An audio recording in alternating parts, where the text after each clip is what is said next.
गुरुजी के चरणों में दास कन्हैया का कोटि कोटि नमन। गुरुजी, मेरा आपसे एक प्रश्न है कि वर्ष 2025 के रक्षाबंधन किस समय मनाना चाहिए और रक्षाबंधन का विशेष महत्व क्या है, बताने की कृपा करें। ओम श्री गुरुभ्यो नमः। ओम श्री गया गदाधराय नमः। ओम वर्णानाम अर्थ संज्ञानाम रसानाम छंदसामपि मंगलानाम च कर्तारो वंदे वाणी विनायको। आपने पूछा कि रक्षाबंधन कब होना चाहिए, क्या इसका जो पर्व है इसका क्या महत्व है, क्या महिमा है। तो आपको मैं बताना चाहता हूँ, आपके जितने भी गुरु भाई बहनों हैं और जो श्रद्धालु भक्तजन हैं, आप देखिए ये जो रक्षाबंधन का त्यौहार है ये ब्राह्मणों में विशेष है। इसको श्रावणी कर्म भी कहते हैं।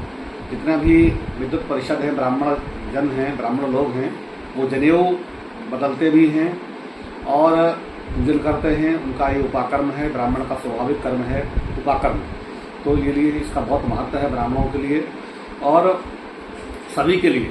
जो भाई बहन अपने भाई की रक्षा के लिए रक्षा सूत्र बांधते हैं तो उसके लिए भी बहुत महत्व है। पहले के समय में और अभी भी पुरोहित लोग ही जो होते थे, गुरुजन लोग ही अपने शिष्यों को या पुरोहित अपने जजमान को रक्षा सूत्र बांधते थे और उससे बांधने से उसका बहुत महत्व था। इसकी पूर्व में एक कथा है राजा बलि का। जब भगवान वामन राजा बलि के यहाँ अपना भगवान वामन बनकर के राजा बलि के यहाँ गए, 100 यज्ञ करना था और एक यज्ञ कम था तो भगवान वामन बन के 52 अंगुल के बन के वहाँ पहुंचे। भगवान ने सर्वस्व उनका 3 पग में सब नाप लिया। उसी क्रम में भगवान बहुत प्रसन्न हुए, वामन भगवान, तो राजा बलि को आशीर्वाद दिया और कहा कि जाइए आपको स्वतंत्र लोक का राज करिए और हम वहाँ आपको दर्शन देने आएंगे। रक्षाबंधन का पर्व था तो लक्ष्मी जी बहुत परेशान थे कि हमारे स्वामी नारायण कहाँ गए। नारद जी को बुलाया, नारद जी ने कहा कि वहाँ तो आशीर्वाद दे दिए हैं उनको, भक्त के बस में भगवान होते हैं तो भक्त के बंधन बन गए हैं, राजा बलि के यहाँ दर्शन दे रहे हैं वहाँ। तो वही बोले कि रक्षाबंधन का समय है और आप जाकर के कह देना कि हमको ये जो आपके यहाँ आदमी है हमको दे दीजिए। रक्षाबंधन उनके कोई भाई नहीं है और आप जो है ना बहन बन के और रक्षाबंधन को, तो वही जाके बहन गई और रक्षा सूत्र लेके उन्होंने बांधा। तेन बद्धो बलि राजा दानवेंद्रो महाबला तेन त्वाम प्रतिबधनामी रक्षा में चलमा चला। इस मंत्र को बांध करके रक्षा सूत्र दिया तो राजा बलि ने उनको, भगवान नारायण को वहां से लक्ष्मी जैसी उन्होंने कहा कि आप ले जा सकती हैं। क्योंकि राजा बलि जो है ना अज्ञानी था, भगवान तो देश बदल के वहां चले गए थे, फूलों के देवताओं ने वर्षा की। तब से ये रक्षाबंधन का त्यौहार हम पुरोहित लोग, सब ब्राह्मण लोग अपने जजमान की रक्षा के लिए वर्ष में एक बार, जैसे गुरु प्रमासी आती है ऐसी रक्षा करने के लिए जजमान के लिए अपने शिष्यों के लिए ये रक्षा सूत्र दिया जाता है। उसकी तैयारी कैसे की जाती है वो अलग विधा है। इसी प्रकार से फिर जो है ये रक्षाबंधन का त्यौहार बना तो कुछ हमारे फिल्मी कलाकारों ने या कुछ लोगों ने इसको भाई बहन का त्यौहार मान दिया। चूंकि बहन भी सभासन होती है घर की, वो भी पुरोहित होती है, तो कन्या को गौरी देवी का रूप दिया गया है। सरस्वती है, कुमारी है तो अविवाहित है तो गौरी है, तो उसका भी आशीर्वाद लेना बहुत सुखकारी होता है। तब से भाई बहन का भी त्यौहार लोग मनाते हैं, ब्राह्मण लोग भी रक्षा सूत्र बांधते हैं। और 2025 शनिवार तारीख 9/8/2025 को रक्षाबंधन मनाया जाएगा। बहुत दिनों के बाद ऐसा हो रहा है कि इसमें भद्रा का प्रवेश नहीं है, भद्रा का साया बिल्कुल नहीं है, क्योंकि भद्रा आज ही 1/49 तक रहेगी। इसके बाद पूर्णमासी शुरू हो जाएगी, जो कि पूर्णमासी कल 1/23 तक रहेगी और सुबह से लेकर उदय में पूर्णमासी हो रही है, जिसका मान पूरा 24 घंटा तक रहता है। तो अगर आप रक्षाबंधन करना चाहते हैं, यदि संभव है, तो प्रातः काल से लेकर 1/23 तक बहुत शुभ रक्षाबंधन माना जाएगा। और अब अलग अलग राज्यों में एक आधा घंटे का अंतर होता है सूर्योदय के हिसाब से, तो वो अपना अपना राज्यों के हिसाब से देख ले।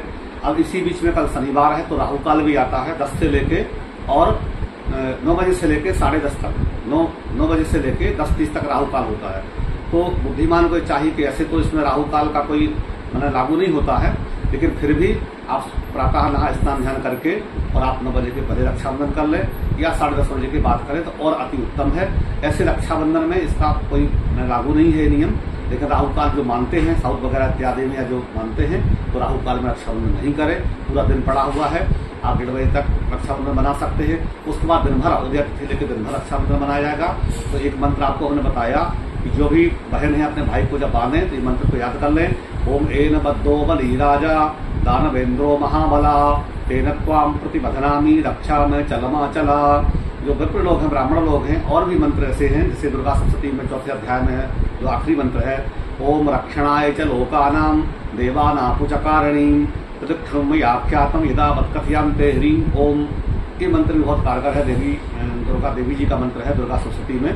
तो ये सब है। प्रथम श्लोक है माँ का कवच में है, ओम रक्षणाय ओम इदगुह्याम परमं लोके सर्वरक्षा करण्यणाम यन्य कश्याचिद आख्यातम तन्मे ब्रूहि पितामह। इस तरह से जो रक्षा के हेतु जो मंत्र है, अगर आपको कोई मंत्र नहीं आता था, ओम त्र्यंबकम जजामहे सुगंधिम पुष्टिवर्धनाम पूर्वारुकाय वंदनात् मृत्युर्मुक्षीयमामृता। कोई भी मंगल मंत्र आप बोल के, कोई भी मंगल श्लोक बोल के ही बांधना चाहिए। मंगल भाव रख के, मंगल कामना करके पूरा अपने भाई को बैठाएं शुद्ध आसन पर, उनको तिलक करें, उनको रक्षा सूत्र करें, आरती उतारें, बुरी वजह से उनको बचाएं।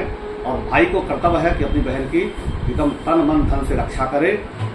हर जो आपके भगवान ने दिया उससे अपनी बहन का सम्मान करें, रक्षा करें और धन संपदा से अपनी बहन को परिपूर्ण रखें, कभी नहीं होने दें। तो इसलिए भाई का भी दायित्व है और बहन का भी कर्तव्य है कि उसकी रक्षा के लिए हमेशा चिंतन करें, भगवान से मनाएं।